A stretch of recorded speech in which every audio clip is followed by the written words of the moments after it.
This may be a prison, but it's far from ordinary. In fact, it's the most luxurious prison the world has ever seen. From a glamorous nightclub, where Pablo Escobar danced with Colombia's most beautiful women, to a horrifying torture chamber, where his enemies would vanish into darkness. But why did Colombia go to such lengths to keep the inside a secret?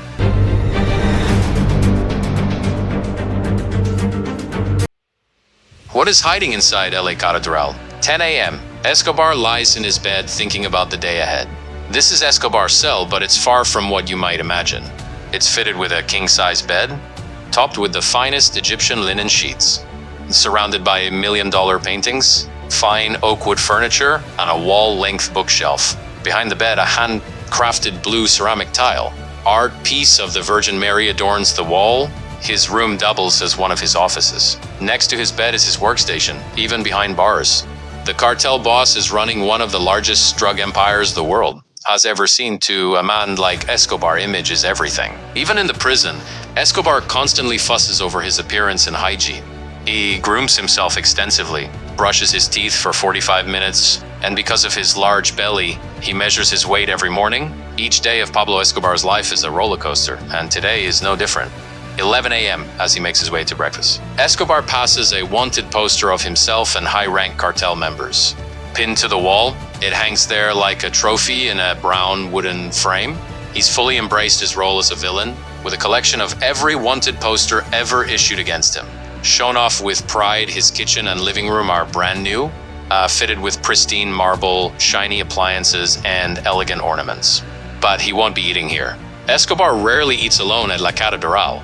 He's always surrounded by his closest allies. Escobar is on his way to another part of the prison. As he walks, he passes the rooms of his top lieutenants and sicarios. Like his bosses, their rooms are lavishly furnished.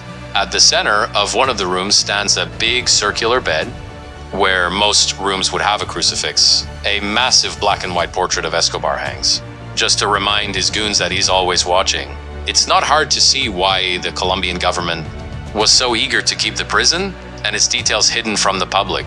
Back inside, the boss starts his day. Today, Escobar will be eating with his lieutenants inside of his giant casino. This room, nearly 500 square meters, is where the narco spends most of his time.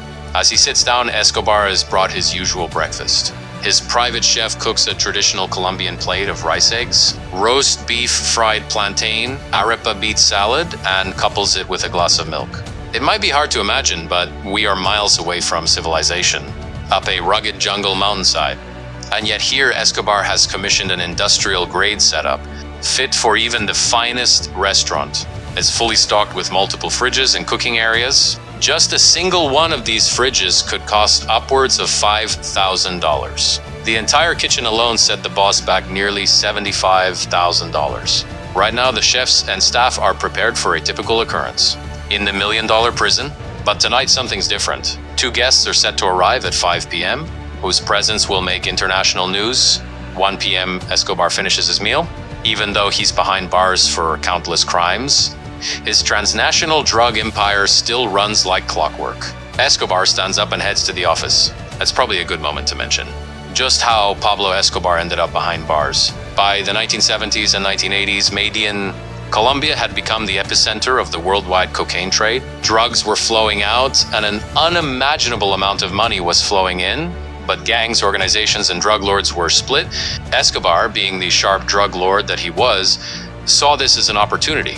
He used his charm and power to unite all of these different groups under his banner. With internal divisions settled, the Medellin cartel was able to rake in billions of dollars a year. But all of this came at a cost, a deadly cost, back in his gilded cage.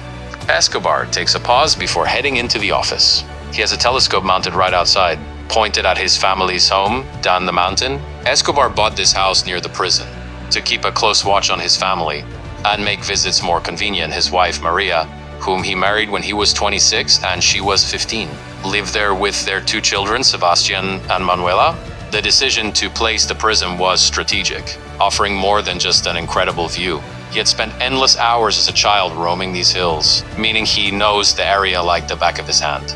The elevation adds an extra layer of security, allowing him to monitor anyone approaching the prison in case he needs to make a quick getaway. As Escobar takes a look through the telescope, his henchman hands him a telephone. His daughter's on the line. She's staring back up at him through her own binoculars.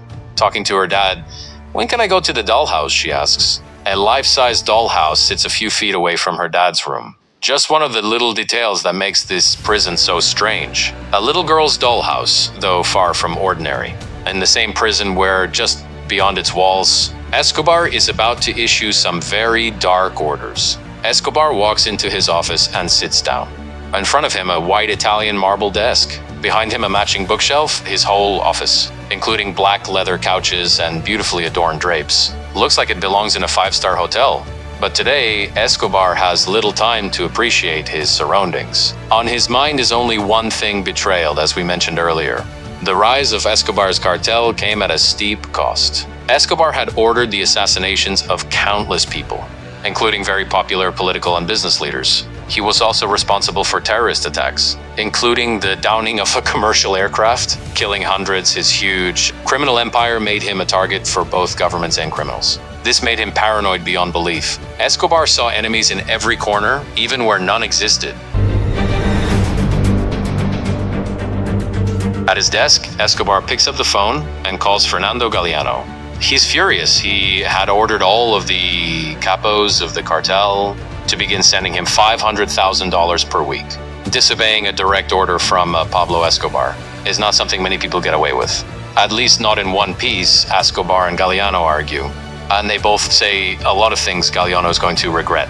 Finally, Escobar orders that he and his associates immediately come to the prison. He slams the phone down. 5 p.m. outside the prison walls. A few cars make their way up the prison's entrance. Inside, one of them are two of the world's most famous soccer players. René Higuita, the goalkeeper of the Colombian national team. Next to him, the legendary Diego Maradona, the pride of Argentina and soccer itself.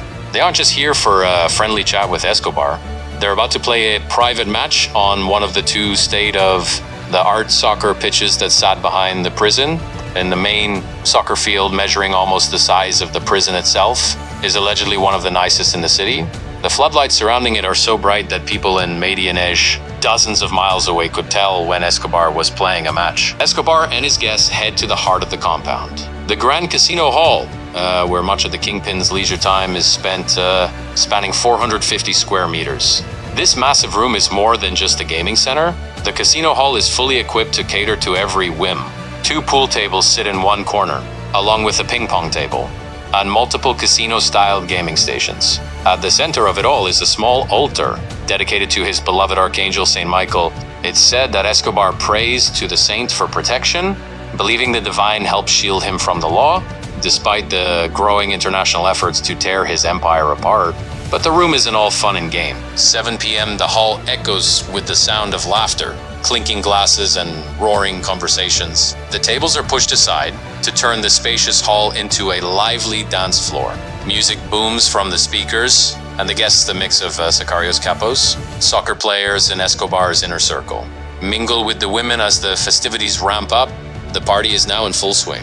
Escobar, famous for his love of a good time, indulges without restraint, drinks flow freely. Whiskey, rum, and champagne, and thick cigar smoke clouds the air.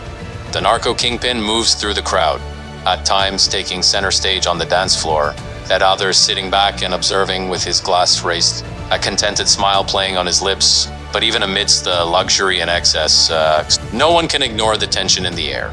Escobar is a man who lives on the edge, and everyone knew that his mood could shift in an instant. As the hours ticked by, the vibe of the evening slowly began to change. 10 p.m., another set of cars appear at the compound's gates. Their approach much quieter. As they pull in, one of Escobar's sicarios lets him know. The carefree mood of the evening drains from his face, replaced by something much darker. The music continues, the laughter still echoes through the hall, but Escobar's mind fills with unspeakable thoughts. The mask Pablo Escobar has worn for the past few hours is about to slip. He leaves the casino hall. His torture chamber. Inside is Fernando Galliano. Earlier in the day, Escobar had summoned him, and now is the moment of reckoning. Galliano stood nervously. The room itself is a stark contrast to the luxury of the rest of the compound. Cold, bare walls surround them, and the dim lighting is like something out of a movie. This chamber is the last stop for anyone who crosses the drug kingpin. Escobar enters, his demeanor cold as ice. He wastes no time with a steel gaze. He confronts Galliano about his refusal to pay the $500,000 weekly tribute. Galliano tries to plead his case, little does he know. His fate was sealed the second he walked through the front door. Escobar's men overpower him. Nobody knows for sure what happens next. Though horrifying rumors circulate, only the outcome is certain. Galliano will not leave El Catedral alive. Escobar exits the room and his guards carry out the execution. When it's done, the body is quickly disposed of. This isn't the first time. Escobar has had to deal with betrayal in such a way. You don't make it to the top of a global drug empire by playing nice. He's made countless enemies along the way. El país de conocer la realidad de ciertos poderosos capitales. Los delitos que sus titulares cometieron para lograr formar esas fantásticas fortunas. And his paranoia has only grown over time.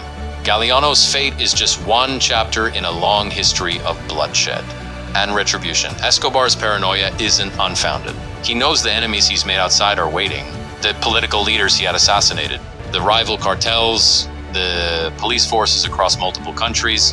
Every day he remains free, the target on his back grows larger. It was this very fear that drove him to turn himself in this morning, calling the surrender of trafficker Pablo Escobar.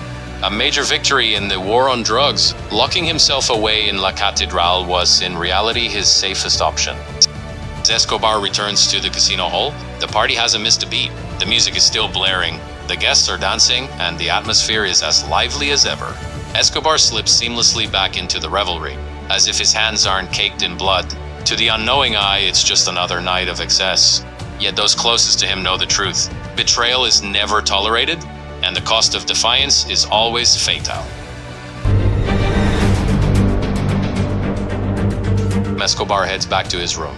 Unaware of the problems he set in motion, his enemies have united against him, leaving escape his only option. The government, furious over another murder, demands his transfer to a high-security prison. His own allies now turned enemies. Fear for their lives too. Escobar, a ruthless killer, escaped from his own luxury prison when authorities tried to transfer him to another jail. On July 22, 1992, El Catedral would once again work as intended. As the army approaches, Escobar sneaks through the poorly constructed fence and wall, slipping away into the night. He serves just 13 months of his 5-year sentence. A year and a half later, a special police unit tracks him down to a safe house. After a rooftop chase, a gunfight ensues. A bullet passes through his head, killing him on the spot. Pablo Escobar, perhaps the most dangerous man on the planet, dies. He's only 44 years old. The prison, on the other hand, lasts a few more years, but even it starts falling apart. Tallies of hidden treasure cause some to venture up the mountainside, sneak in and begin looting the compound, dismantling it piece by piece. By the late 90s, the entire structure had been torn away. It's as if the palace had never existed at all. Colombia portrayed Pablo Escobar's imprisonment as a sign of strict control, framing his arrest as a major victory in the country's war on drugs. To maintain this image, the media was tightly controlled, revealing little about the luxurious reality inside his prison. To avoid scrutiny, the site where El Catedral once stood is now a monastery and nursing home for impoverished senior citizens. While it had once been where the drug lord had built a castle of sin and torture, it's now a place of respite and healing. Still, there's no washing away its dark history, and its inhabitants, no doubt.